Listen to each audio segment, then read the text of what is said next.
അസ്സലാമു അലൈക്കും വറഹ്മത്തുള്ളാഹി വബറകാത്ത്. അൽഹംദുലില്ലാഹി വഹ്ദ വസ്സലാത്തു വസ്സലാമു അലാ മൻ ലാ നബിയ ബഅദ. ഏറെ സ്നേഹം നിറഞ്ഞ പ്രിയപ്പെട്ട കൂട്ടുകാരെ, ഓന്ന് പറഞ്ഞോള്. ഞാൻ കൂട്ടുകാരെ എന്ന് വിളിക്കുമ്പോൾ ഓന്ന് പറയണം കേട്ടോ. കൂട്ടുകാരെ. ഓക്കെ, എല്ലാവർക്കും സുഖം തന്നെയല്ലേ? സുഖമാണ്, അൽഹംദുലില്ലാ അല്ലേ? അൽഹംദുലില്ലാ, മാഷാ അല്ലാഹ്, ബാറക്കല്ലാഹ്. എല്ലാവരും ഉഷാറാണ്. ഓക്കെ, നമുക്കിന്ന് 28ാമത്തെ പാഠമാണ് എടുക്കുന്നത് കേട്ടോ. എല്ലാവരും ശ്രദ്ധിച്ചിരിക്കൂലേ? ശ്രദ്ധിച്ചിരിക്കണം. 8ാമത്തെ പാഠമാണ് എടുക്കുന്നത്. 28ാമത്തെ പാഠമാണ് എടുക്കുന്നത് കേട്ടോ. ഒരിക്കൽ പ്രവാചകൻ്റെ പ്രിയ പത്നിയായ പ്രവാചകൻ്റെ ഭാര്യയായ ആയിഷ റളിയല്ലാഹു അൻഹ പ്രവാചകൻ്റെ അടുക്കലേക്ക് വന്നു. എന്നിട്ട് പ്രവാചകനോട് ചോദിച്ചു, പ്രവാചകരെ, ഈ ലൈലത്തുൽ ഖദ്ർ എന്ന് പറഞ്ഞാൽ ഒരുപാട് കൂലി കിട്ടുന്ന രാത്രിയാണല്ലോ അല്ലേ?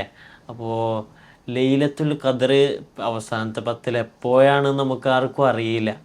ഏതെങ്കിലും ഒരു രാത്രിയിലായിരിക്കും. അവസാനത്തെ റമദാനിലെ അവസാനത്തെ 10 ഏതെങ്കിലും ഒരു രാത്രിയായിരിക്കും.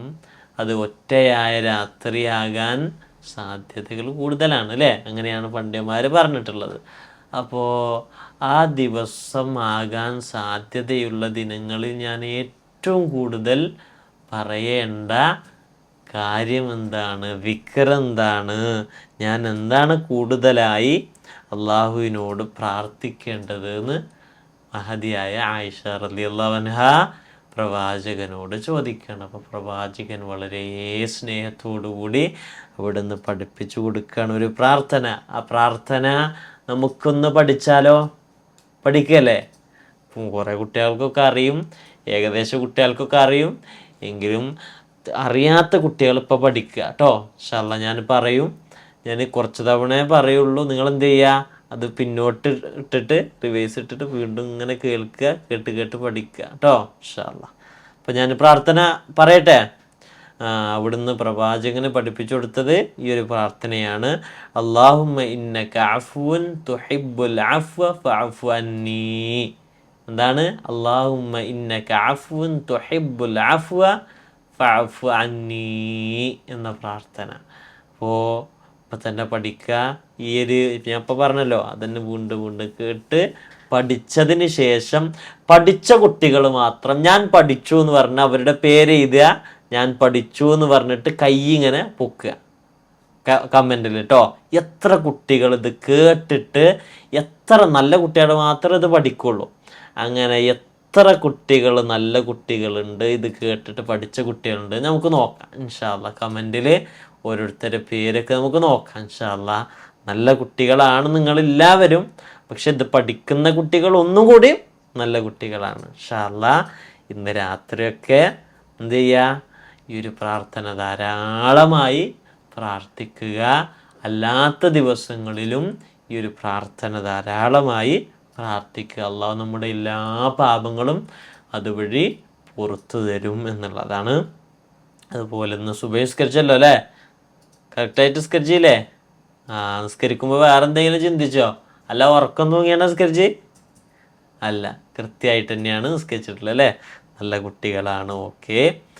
അപ്പോൾ പള്ളിയിൽ ആദ്യത്തെ വക്കത്ത് കഴിഞ്ഞു അല്ലേ?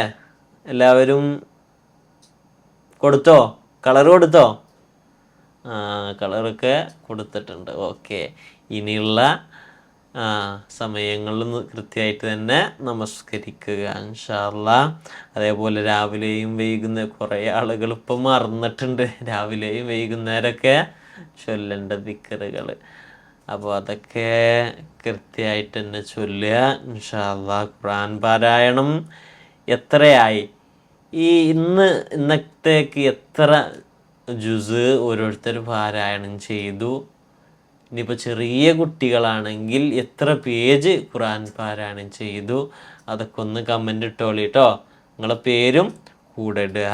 നല്ല കുട്ടികളാണ്, അൽഹംദുലില്ലാഹ്. ഇന്നത്തെ ചോദ്യം അള്ളാഹുവിൻ്റെ അടുക്കൽ ഗൗരവമേറിയ പാപം ഏതാണ് എന്നതാണ്. അള്ളാഹിൻ്റെ അടുക്കൽ ഏറ്റവും ഗൗരവമേറിയ പാപം ഏതാണ്? ഷിർക്കാണ് അല്ലേ? ഷിർക്ക് എന്ന് പറഞ്ഞാൽ അള്ളാഹുവിൽ പങ്കു ചേർക്കലാണ്. ആരെങ്കിലും അള്ളാഹുവിൽ പങ്കു ചേർത്താൽ സ്വർഗത്തേക്ക് പോവില്ല, പിന്നെ നരകത്തിലായിരിക്കും. ഒന്നാലോചിച്ച് നോക്കി. അല്ലല്ല നമുക്കെല്ലാം തന്നത്, അള്ളാഹ് നമുക്ക് ഫ്രീ ആയിട്ടല്ലേ ശ്വാസമൊക്കെ തരുന്നത്. ശ്വാസോച്ഛ്വാസമൊക്കെ എല്ലാം ഫ്രീ ആയിട്ടല്ലേ ഓക്സിജൻ തരുന്നതല്ല. ചില ആളുകൾ ചിലപ്പോൾ ശ്വാസം മുട്ടി, ചില ആളുകൾക്ക് അങ്ങനെ സിലിണ്ടറിലൊക്കെ ഇങ്ങനെ വെക്കും. അതിനൊക്കെ ഓരോ മണിക്കൂറുകൾക്ക് ഒരുപാട് പൈസ കൊടുക്കണം. അള്ളാഹ് നമുക്കോ എല്ലാം ഫ്രീ ആയിട്ടല്ലേ തരുന്നത്. അങ്ങനെ നമുക്കെല്ലാം തന്ന ആ അള്ളാഹ്, ചില ആളുകൾ പറയും അള്ളാഹു അല്ല വേറെ പഠിച്ചോന്മാരുണ്ട്, വേറെ ആളുകൾ പഠിച്ചോനാണ്. എന്നിട്ട് അള്ളാഹിനോട് അള്ളാഹെന്നല്ല വിളിച്ച് പ്രാർത്ഥിക്കണ്ടേ. ചില ആളുകൾ നബിനോട് പ്രാർത്ഥിക്കാൻ പാടുണ്ടോ? ഒരിക്കലുമില്ല അല്ലേ? പ്രാർത്ഥന അത് അള്ളാഹിനോട് മാത്രമാണ്. അപ്പോൾ ചില ആളുകൾ നബിനോട് പ്രാർത്ഥിക്കും, ചില ആളുകൾ മൊയ്തീൻ ബദരീങ്ങളെ കാക്കണേ എന്നൊക്കെ പ്രാർത്ഥിക്കാൻ പാടുണ്ടോ? ഒരിക്കലും പാടില്ല. അതേപോലെ ചില ആളുകൾ എന്ത് ചെയ്യും, ഈ ഏലസൊക്കെ കിട്ടും, എന്തൊക്കെയുണ്ട് കയ്യിലൊക്കെ കിട്ടും. എന്തിനാണെന്ന് ചോദിച്ചാൽ അപകടം സംഭവിക്കാതെക്കാനാണ്, ഒന്നും ബാധിക്കാതാക്കാനാണ് എന്നൊക്കെ പറയും. അങ്ങനെ ചെയ്യാൻ പാടുണ്ടോ? ഇല്ല. നമ്മൾ പ്രാർത്ഥിച്ചാൽ മതി, അല്ലാണ്ട് പ്രാർത്ഥിച്ചാൽ മതി, നമുക്കൊരു അപകടവും സംഭവിക്കില്ല. അതുകൊണ്ട് എപ്പോഴും നമുക്ക് അള്ളാഹിനോട് മാത്രം പ്രാർത്ഥിക്കുക. അങ്ങനെ തൗഹീദുള്ള കുട്ടികളായി മാറുക, അള്ളാഹിനെ മാത്രം പ്രാർത്ഥിക്കുന്ന അത്തരം നല്ല സ്വഭാവമുള്ള കുട്ടികളായി മാറുക. അങ്ങനെയാണെങ്കിൽ മാത്രമേ സ്വർഗത്തിലേക്ക് പ്രവേശിക്കുള്ളൂ, ഇല്ലെങ്കിലോ നരകത്തിൽ പ്രവേശിക്കുന്നുള്ളതാണ് അല്ലേ? അപ്പോൾ ഏറ്റവും വലിയ തിന്മ ഏതാണ്? അള്ളാഹുവിൻ്റെ അടുക്കൽ ഏറ്റവും ഗൗരവമേറിയ, ഒരുപാട് എല്ലാം ഗൗരവമുള്ളത് തന്നെയാണ്, പക്ഷേ ഏറ്റവും വലിയ തിന്മ എന്നുള്ളത് അത് ഷിർക്കാണ്. ഏറ്റവും വലിയ പാപം എന്നുള്ളത് അത് ഷിർക്കാണ്. അതുകൊണ്ട് ആരും അത്തരം തിന്മകളിൽ വന്ന് പെട്ടുപോകരുത്. നമ്മുടെ ജീവിതത്തിലും ആ ഒരു തിന്മ ഉണ്ടാകരുത്.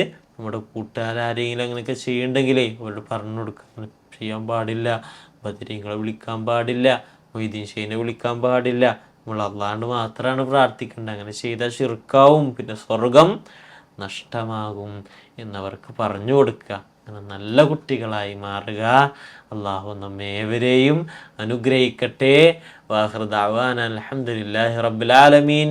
അസ്സലാമു അലൈക്കും വറഹ്മത്തുള്ളാഹി വബറകാതുഹു. യാ മൻ യറാ